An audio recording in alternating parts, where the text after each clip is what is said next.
Bonjour, aujourd'hui J21 de notre challenge. 30 jours pour l'Afrique, pour la femme africaine et pour le développement de l'Afrique. Nous parlerons dans cette vidéo d'une dame qui vient du Bénin.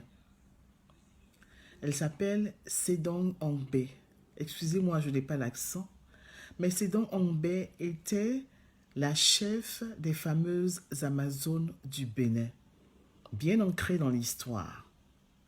Cette femme, dans les années 1850, a dirigé cette armée qui était composée de 5000 combattantes. Je dis bien 5000 combattantes. Donc ça veut dire qu'elle gérait 5000 femmes. Elle gérait 5000 humeurs au quotidien. C'était ça son quotidien. Cette dame est un vrai leader. C'est un leader chevronné.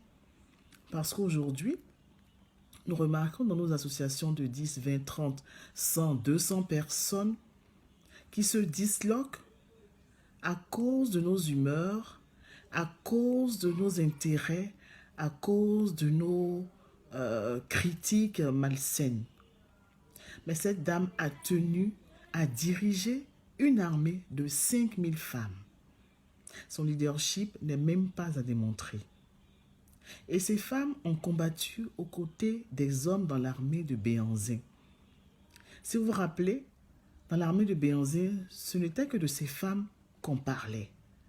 Et elles ont combattu aux côtés des hommes jusqu'à la mort. L'histoire nous dit que l'armée de Béhanzin était composée de 10 000 hommes. 10 000 hommes, s'il y avait 5 000 femmes, alors il y avait aussi 5 000 hommes. Donc ça veut dire qu'à l'époque déjà, Béhanzin pratiquait l'égalité des sexes.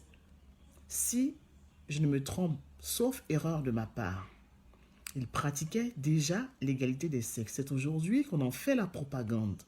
Mais bien avant, donc dans les années 1800 au 19e siècle, ça existait déjà avec le roi Béhanzin. Comme je le disais tantôt, en Afrique, nous avions tout et nous avons tout.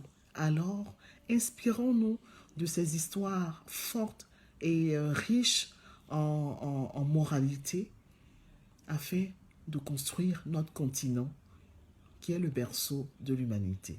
Merci, à demain.